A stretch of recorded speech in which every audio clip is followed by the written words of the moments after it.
명예 회복입니다. 네, 기사 같이 보실까요? 조국, 유동규, 최경환 등 명예 회복, 보복 출마 논란입니다. 네, 지금 요즘에 총선이 가까워지면 가까워질수록 저 출마합니다라고 얘기한 사람들이 하나둘 늘어나고 있습니다. 여기 첫 번째, 일단 조국 전 장관 출마합니다라고 얘기를 했죠. 그리고 어제는 어딜 갔느냐? 다음 기사를 같이 좀 보면서 얘기를 해볼까요? 광주일보입니다. 광주일보 사면에 광주 온 조국 재기를 가겠다.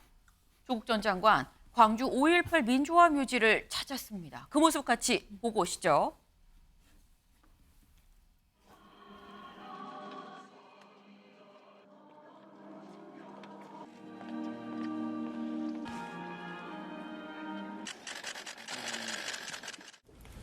광주 시민들께서 끝내 불사르고자 했던 낡고 썩은 것들이 모양만 바꾸고 다시 활개치고 있다는 점을 처절하게 느낍니다.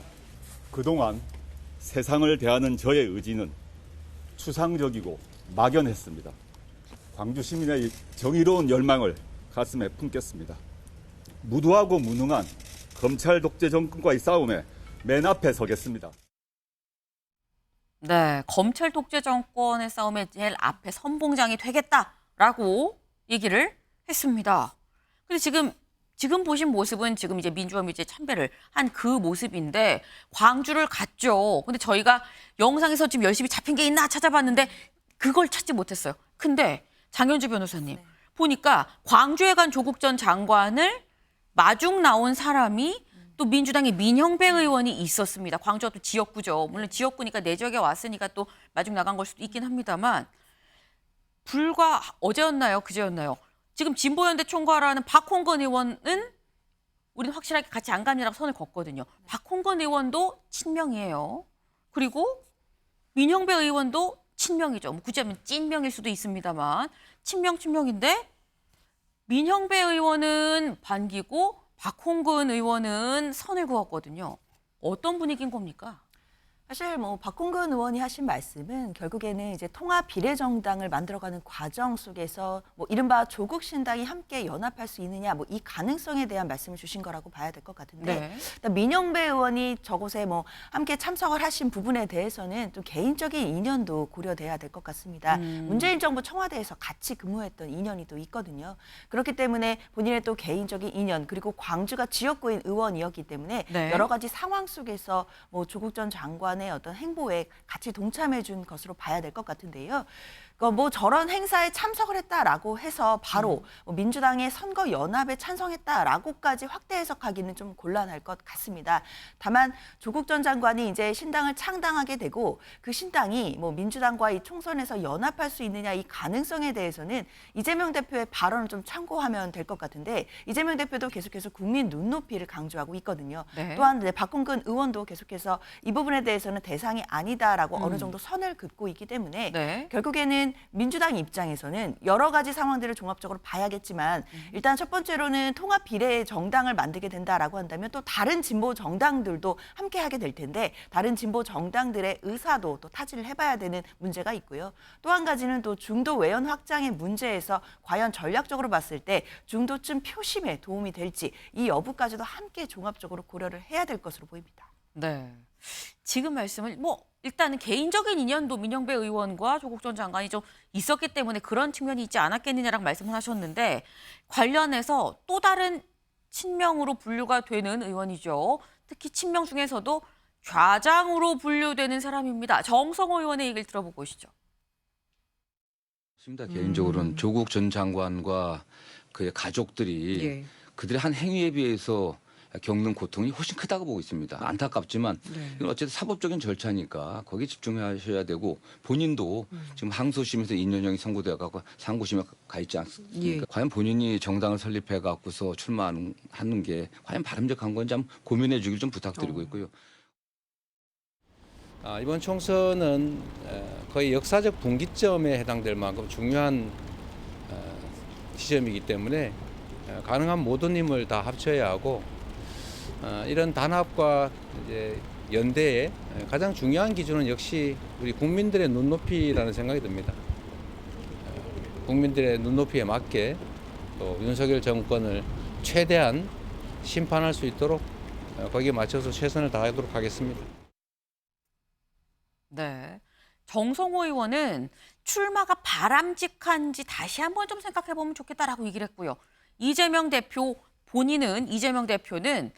국민 눈높이를 얘기를 했습니다. 근데 그러면 김진욱 대변인님, 지금 이 조국 신당에 대한 분위기가 사실 지금 저희가 쭉 다 본 게 이재명 대표 본인도 있고 여러 명의 지금 이른바 친명계 인사들의 얘기를 다 같이 들었거든요. 근데 다 조금씩 좀 결이 좀 달라요. 살짝. 요거 어떻게 봐야 되는 겁니까?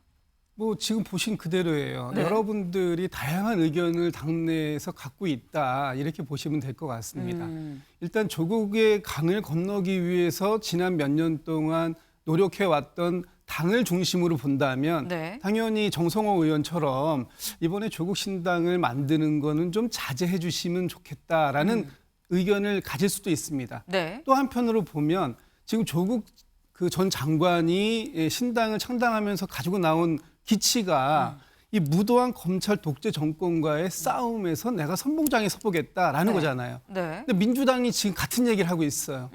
민주당도 이미 이번 총선을 검사 독재 정권하고 맞서는 그런 그 프레임으로 가고 있거든요. 사실상 같은 얘기를 하고 있다 이렇게 보는 시각도 있는 겁니다. 그렇기 네. 때문에 여전히 아직은 함께 할 수도 있는 상황 아니냐라는 또 그런 희망을 갖고 있는 당내 인사들도 있을 수 있다. 네. 뭐 민영배 지금 의원님 같은 경우에는 청와대에서 비서관과 또 수석으로 같이 일한 경험도 있고 또 그렇지만 또 한편으로 보면 이 지금 독재 정권이다, 검사 독재 정권이다라고 하는 데에는 인식을 같이 하고 있는 부분이 분명히 존재하는 거거든요. 네. 이런 부분에 있어서 이거를 이렇게 뭐 두부를 물을 두고 이렇게 벤다 이런 식으로 판단해 내기는 지금은 아직은 좀 빠르다 이렇게 볼 수 있을 것 같아요. 명확하게 딱 선긋기가 쉬운 상황은 아니다. 약간 좀 여지가 있다라는 말씀을 지금 하신 것 같아요. 이재명 대표가 한 얘기가 사실 가장 키포인트죠. 다른 뭐 친명계의 사람들보다도 이재명 대표 본인이 한 얘기를 좀 봐야 될 것 같은데 이재명 대표는 국민 눈높이라고 얘기를 했습니다. 근데 이게 좀 묘합니다. 김철현 의원님. 네. 아니다, 아니에요. 그리고 아니다는 아닌데 아닌 것 같은 뉘앙스인데 국민 눈높이입니다. 근데 그렇다고 하면 여론이 같이 가도 됩니다라고 얘기를 하면 같이 갈 수 있다. 그럼 지금 여론의 추이를 지켜보자는 말인 거냐? 어떻게 보세요? 일단 뭐 그런 부분도 있을 수 있는데 일단은 그 조국 전 장관이 항소심에서 일단 실형을 받았기 때문에 네. 일단 창당에 따른 부정적 영향을 무시할 수는 없는 거거든요. 아마 그래서 이재명 대표는 일단 조국 신당하고 일정한 거리를 두겠다고 하는 거는 분명한 사실 같고요. 단지 지금 크게 틀고 있는 거는 어떤 반윤연대라고 하는 큰 틀에서는 함께 갈 수 있는 거거든요. 네. 그렇기 때문에 조국 전 장관도 보면 민주당에서 손해 날 짓은 안 한다. 그러면 이제 지역구 후보를 안 낼 수는 있는 거거든요. 지역구 후보 내지 않고 아마 본인이 비례정당으로 가게 되면 큰 틀의 반윤연대를 유지하고 민주당에는 그대로 갈 수 있는 부분이 있어서 아마 그런 부분이 높고요.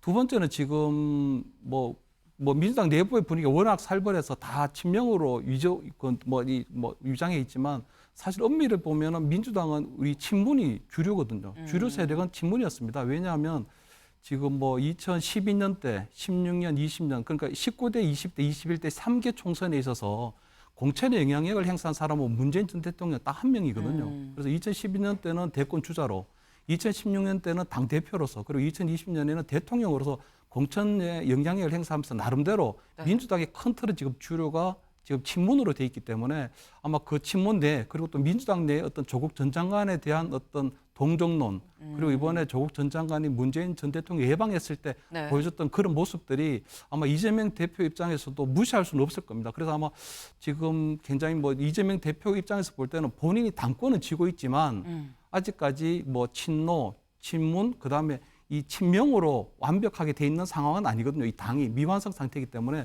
아마 그런 여러 가지 조국 전 장관에 대한 당내 여론들도 어느 정도 감안하면서 아마 그게 이제 당내 눈높이가 되는 거죠. 국민 눈높이가 아니고 아마 그런 부분이 높아 보입니다.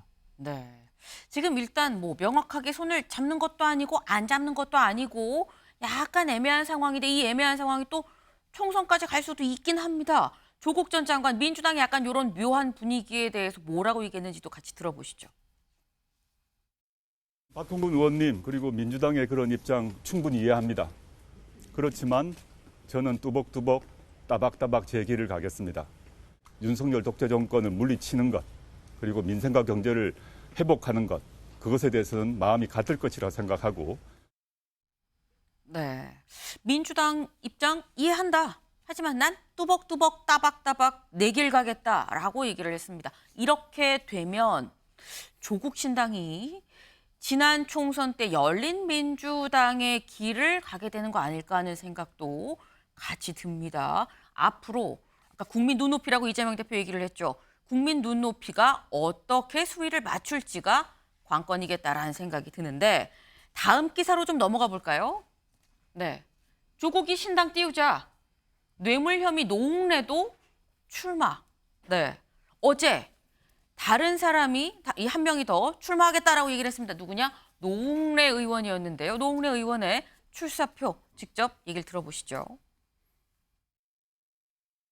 검찰공화국의 지금 핍박을 대표적으로 받는 게 이재명 대표 아니에요? 그래서 맞서 싸우고 있고 그리고 우리 같은 사람 정치 탄압받고 같은 우리 같은 사람도 함께 싸울 수 있도록 하자는 게 규정에 따른 시스템 공천 아니에요? 그러니까 대표만 혼자 싸우지 않게 외롭게 혼자 싸우지 않고 우리 같이 싸울 수 있어 싸워서 이길 수 있도록 하겠다 하는 게 저희 입장이고 우리 민주당의 입장이어야 된다. 네, 장현주 변호사님. 노웅래 의원은 근데 저희도 그때 방송에서 했었던 것 같은데 재판부에 제가 돈을 받은 건 맞다고도 의견서를 냈었지 않습니까? 근데 정치 탄압을 받고 있다고 출마 선언을 했어요.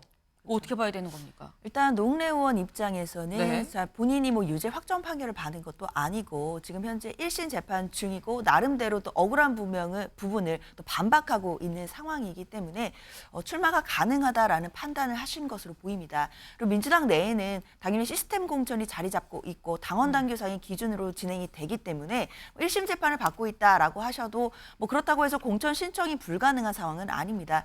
그러니까 얼마든지 뭐 출마 선언을 하시거나 공천을 신청하는 것 뭐 개인의 자유인 것이고 개인의 정치적인 결단이라고 보입니다. 다만 그것과는 별도로 당에서 시스템 공천 시스템 하에서 과연 뭐 공천을 해줄 수 있을 것인지 아니면 또는 경선에 붙일 것인지 이런 부분들은 이제 차차 차후에 정해질 것이라고 보는데요. 공천 신청을 하시고 뭐 출마 선언을 한 것만으로 뭐 비난하기는 어렵다고 생각이 들고 당 내에는 시스템이 갖춰져 있기 때문에 그 시스템 하에서 공정한 기준으로 뭐 노웅래 의원에게만 들이대는 잣대가 아니라 모든 의원들 또는 모든 도전자들에게 적용이 되는 기준에 맞게 공천이 되면 될 것이다라고 생각하고 있습니다. 네, 지금 장 변호사님 얘기는 출마는 자유, 하지만 당은 시스템 공천인데 라는 말씀으로 지금 사실 들립니다. 다음 기사를 이어서 보시죠. 네, 이재명 대표 어젯밤 심야 회의를 했다고 합니다. 심야 회의에서 노웅래, 기동민 등 현역 컷오프 논의.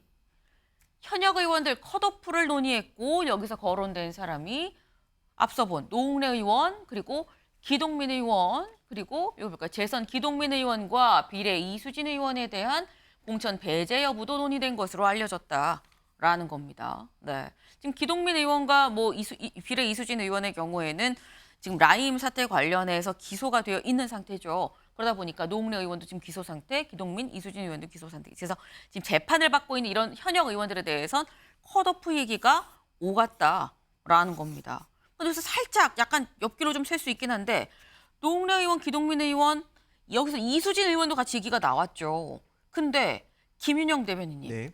기동민 의원과 비례 이수진 의원은 약간 또 결이 다를 수도 있는 게 최근에 이수진 의원이 지역구 출마할 지역구로 옮겼거든요. 서대문 갑으로 갔다가 이게 우상호 의원 지역구였다가 윤영찬 의원이 성남 중원으로 옮겼어요. 그래서 찐명이라서 비명 타겟으로 옮긴 거 아니야? 그러니까 있었던 이수진 의원도 배제가 될 것이냐라는 시각이 있습니다. 그러니까 사실 지금 이런 사태가 발생한 게 네. 민주당에서 검찰 독재 이번 선거를 검찰 독재와의 싸움으로 규정했기 때문입니다. 그러니까 검찰 독재로 규정을 하게 돼 버리니까 위법 혐의가 있는 분들, 재판을 받는 분들 모두가 지금 다 나는 검찰에게 탄압받고 있다라는 논리를 가지고 다 출마를 하시는 거거든요. 민주당이 전 정말 개인적으로 전략을 잘못 짰다는 생각도 들고 비록 저희 정당 일은 아니지만 정치권에 있는 한 사람으로서 국민들에게 오히려 송구스럽다는 생각이 들 정도입니다. 국민들께서 정치권을 바라보는 시각이 얼마나 참담하시겠습니까? 일반적인 국민분들이 이런 사법 혐의를 받고 있으면 보통적인 상식이라면 죄송하거나 자신의 공적인 일을 간두는 게 맞죠. 저는 그런 의미에서 굉장히 적절하지 못하고 민주당의 선거 프레임이 굉장히 잘못되고 있다. 그렇게 말씀드리겠습니다. 네. 여기에 대해서는 김준우 위원님 짧게 지금 민주당이 검찰 독재 프레임을 하고 있으니까 재판받는 사람들이 다 나는 정치 탄압이다라고 얘기하는 거 아니냐라고 얘기하셨거든요. 그러니까 이게 그 좀 전에 우리 그 장 변호사께서 말씀하셨던 것처럼 어떤 형이 확정되지 않았어요. 그렇다면 본인들이 억울함을 선명할 수 있는 기회는 충분히 가져야 된다라고 보는 것이고요.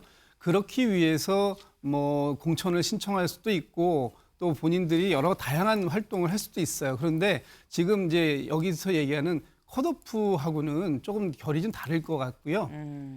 그 컷오프라는 건 지금 이 지도부가 최종적으로는 결정하겠습니다만 다양한 과정들이 있어요. 네. 그 저희 뭐 공천 그 심사위원회에서의 문제도 있는 것이고 여러 가지 상황들이 종합적으로 정리되고 난 이후에 네. 평가할 수 있다 이렇게 말씀드리겠습니다. 컷오프가 뭐 완전 목전에 있는 상황은 아니고 여러 지금 단계가 있는 거다라는 말씀인 것 같아요. 지금 여기에 지금 거론된 실명이 거론된 이런 뭐 노웅래, 기동민, 뭐 이수진 의원 등등이 뭐 컷오프 된다라고 볼 수도 없다라는 약간 조심스러운 입장을 말씀하신 걸로 지금 보입니다. 네. 근데 어제 노웅래 의원 말고 또 저도 출마합니다라고 얘기하고 나선 사람이 있습니다. 누구냐? 이성윤 지금 현재 뭐 이 법무연수원의 연구위원으로 있죠. 이성윤 의원 총선 출마 선언 이성윤 조국 신당은 중요한 선택지다라고 얘기를 했습니다. 출마 선언 얘기 같이 먼저 들어보고 오시죠. 저는 어떤 권한과 핍박이 와도 잘못된 것을 바로잡는 일을 멈출 수 없습니다. 누구보다도 그를 잘 아는 제가 윤석열 검찰 정권을 사이비 정권을 끝장내고 윤석열 사안을 청산하는 데 최선봉이 되겠습니다. 혹시 조국 신당에 합류할 계획이 있으신가요? 네, 그 부분도 굉장히 중요한 선택지인데요. 아직 결정된 건 없어서 말씀드리기 어렵습니다. 네, 조국 신당에 참여하시는 겁니까? 라는 질문에 그 부분도 중요한 선택지인데 아직 결정을 못했습니다라고 얘기를 했습니다. 사실 그동안 계속 뭐 이성윤 검사장 출마할 거다라는 얘기는 계속 있어 왔죠. 근데 지금 이게 약간 아이러니하다라는 생각이 드는 게 장현주 변호사님. 징계위가 어제 법무부에서 본인 징계위가 이성윤 검사장에 대한 징계위가 법무부에 열렸는데 그 법무부 앞에서 이 기자들이 이게 붙었을 때 그때 저 출마합니다라는 얘기를 한 거예요. 이 상황인데 또 본인 징계위에는 참석을 안 했다고 하더라고요. 이게 참 묘하다라는 생각이 듭니다. 그렇죠. 뭐 징계위에 뭐 참석을 안 한 이유야 뭐 지금으로서는 알기는 어려운데요. 아마도 이제 이성윤 연구위원 같은 경우에는 어차피 이 징계위원회의 판단 자체가 본인에게 뭐 유리하게 나오지 않을 거라고 생각하는 것 같습니다. 그리고 본인이 소명을 한다 하더라도 사실상 뭐 징계가 나올 것이고 그 부분에 대해 본인의 해명이 받아들여지지 않을 것을 예단했다라고 생각이 드는데요. 그만큼 이성윤 연구위원으로서는 지금 현재 검찰에서 본인의 어떤 입지가 없어진 것이고 지금 이른바 뭐 윤석열 사단이 지금 검찰 조직을 장악하고 있다라는 평가를 하고 있는 입장에서는 사실상 뭐 징계위원회에 가서 다투거나 이런 부분들로서는 본인의 명예를 회복한다든지 본인의 지위를 회복하는 것이 어렵다는 판단을 한 것으로 보입니다. 그렇기 때문에 돌파구로서 또 출마 선언까지도 지금 나아간 것으로 봐야 될 건데요. 근데 중요한 것은 지금 조국 신당이 중요한 선택지라는 발언이 굉장히 좀 주목이 됩니다. 결국 뭐 이성윤 위원이 출마를 선언을 해서 뭐 민주당에서 뭐 배지를 다른 것을 도전을 하실 것인지 뭐 어느 당으로 가실 것인지에 대해서 주목이 됐었는데 결국 조국 신당 이야기가 나오면서 네. 결국 이제 이성윤 위원의 어떤 출마의 어떤 변이라든지 또는 출마의 어떤 기치가 반윤 정석, 그다음에 정권 심판론, 결국 검사 독재 청산 이 부분에 굉장히 강력한 공격수가 될 거라는 점은 분명히 했다라고 봐야 될 것 같습니다. 네, 앞으로 반윤 그리고 검찰 독재라는 뭐 이런 프레임을 걸고 선봉으로 나설 것이다라는 게 좀 명확해 보인다라는 말씀을 하셨어요. 근데 저희가 지금 어제 출마 선언을 한 사람이 노웅래 의원 그리고 지금 이성윤 검사장 말고 또 있습니다. 이 사람은 저희가 예고도 한번 했었죠. 다음 기사 같이 볼까요? 유동규 이재명 지역구 개항을 도전장. 네. 어제 저희가 유동규 전 본부장이 개항을에 도전장을 냅니다. 그것도 자유통일당에 입당해서 냅니다. 라는 말씀을 드렸었어요. 어제 실제로 자유통일에 실제 입당을 하고 예측했던 대로 개항을 도전장을 내밀었습니다. 그 모습 보고 오시죠. 저 유동규가 자유통일당 22대 국회의원 후보로 개항에 가겠습니다. 대한민국엔 그 아파트를 가지고 장난친 정치인이 있습니다. 그 사람이 바로 인천 계양을의 국회의원 이재명입니다. 저는 이재명보다 잘할 자신이 있습니다.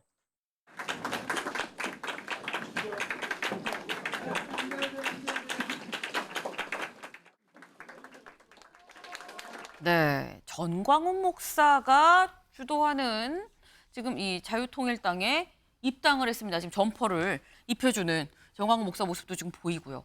근데 유동규 전 본부장, 네, 껍데기밖에 안 남은 이재명 대표가 방탄조끼 입는 꼴을 더 이상 못 보겠어 나왔다라고 얘기를 했는데 기자들이 이 부분보다 이걸 물었습니다. 완주하시는 겁니까? 를 물었어요. 그러니까 국민의힘과 같이 가는 겁니까? 안 가는 겁니까? 이걸 물었는데 김철현 위원님. 네. 거기에 대한 대답이 정치는 생물이니까요 라는 얘기를 했거든요. 근데 그렇다면 이건 어떻게 되는 것이냐? 단일화하는 겁니까? 그래서 일단 유동규 전 본부장이 출마하면서 이재명 대표뿐만 아니라 원희룡 전 장관이 아닌 다른 국민의힘 후보도 네. 딜레마적인 상황이라고 보이거든요. 일단 유동규 전 본부장의 의도는 아마 선거가 시작되면 어떤 선거를 하는 그 곳곳마다 이재명 대표를 따라다니면서 아마 스토킹 캠페인을 하려고 하는 것 같아요. 보니까 스토킹 계속 이제 캠페인. 선거구 다니면서 네. 스토킹 캠페인을 하려고 하는 것 같은데 결국은 계속 끝까지 완주하게 되면 결국은 보수표가 분열되는 건 분명하거든요. 그렇게 되면 예를 들어 원희룡 전 장관이 일단 후보가 됐다면 원희룡 전 장관이 결국은 어떤 형태로든지 껴안아야 되는 상황이 되는데 그럼 또 전광훈 목사가 또 나타나야 되거든요. 그럼 이제 원희룡 전 장관이 지난번에 어떤 경주 어떤 이 신안 강정에 갔을 때 또 네. 전광훈 목사를 만났느냐 안 만났느냐 하는 여러 가지 때문에 또 논란이 됐었는데 결국 그럼 또 전광훈 목사를 만나야 되는 상황이 벌어질 수도 있고요. 두 번째는 그렇게 되면 유동규 전 본부장이 본인이 후보직을 사퇴하는 대신에 공동 유세를 하자고 할 수도 있거든요. 그럼 원희룡 전 장관이 그러면 유동규 씨하고 함께 손을 잡고 공동 유세를 해야 되는 상황인데 유동규 전 본부장은 의인이 아니고 지금 범죄 행위로 재판을 받고 있는 피고인 신분입니다. 네. 그렇기 때문에 어떻게 함께 할 수 있는 상황은 안 되거든요. 그럼 유동규 전 본부장이 그럼 자신에 대한 예우가 안 됐을 경우에 원희룡 전 장관을 위해서 후보를 사퇴한다거나 이렇지 않을 수도 있고 그래서 굉장히 원희룡 전 장관에게도 굉장히 조금 딜레마적인 상황에 빠졌다. 그래서 유동규 전 본부장의 어떤 선택을 하든 이재명 대표나 아니면 원희룡 전 장관이나 두 분 다 굉장히 조금 힘든 상황이 될 수도 있다 이래 보입니다. 네, 지금 유동규 전 본부장의 출마는 국민의힘의 딜레마일 수 있다라는 말씀을 하셨어요. 네. 마지막으로 요 한 명만 더 보겠습니다. 저희 아까 기사에 등장했었던 인물 중에 한 명이죠. 다음 볼까요? 네, 저희 첫 번째 기사. 네, 조국, 유동규, 최경환 등. 네, 조국, 유동규 저희가 지금 얘기를 나눠봤죠. 최경환 전 의원, 전 총리죠. 최경환 전 총리 얼마 전에 사실 며칠 전에 출마 선언을 했습니다. 그 모습 같이 보고 오시죠. 저는 이제 제 정치 인생 모두를 걸고 광야로 나갑니다. 오로지 경산 시민 여러분만 믿고 흔들림 없이 가겠습니다. 공정한 경선 기회가 보장된다는 그런 신호가 오지 않는다면 복당을 하는 것이 무의미하지 않겠습니까? 공천 과정이 진행되고 있는데 그런 것들이 보장이 안 되는 그 상황에서 저는 복당 신청할 생각이 없고요. 네, 사실 최경환 전 총리 경우에는 경제부총리까지 했었던 만큼 뭐 명예회복 말고는 굳이 이번 총선 다시 나올 이유가 있겠느냐라는 얘기를 굉장히 많이 하고 있습니다. 근데 김영 대변인님, 네. 이번 총선에서 당선이 되면 명예가 회복이 되는 겁니까? 그러니까 사실 지금 정치인분들이 이 출마를 하나의 자신의 뭔가 개인의 안이나든지 이런 거 연관시키는 경우가 되게 많습니다. 사실 여야 할 것 없이 다 많은데요. 솔직히 적절한 모습은 아니라고 생각을 합니다. 하지만 최경환 전 의원 같은 경우는 조국 장관과는 조금 다른 결로 봐야 되는 게 조국 장관은 창당을 하셨고요. 최경환 전 의원은 무소속으로 나가신다는 점에서 그런 의미가 조금 다르다고 봅니다, 저는. 네. 네. 뭐 여야 할 것 없이 좀 바람직한 모습은 아니다라고 말씀하시면서도 그래도 조국 전 장관과 최경환 전 총리는 다르다라고 말씀을 하셨어요. 네. 일단 이번 키워드가 명예회복이었습니다. 네, 명예가 실제로 회복이 되는지 여부도 총선을 통해서 밝혀지겠죠.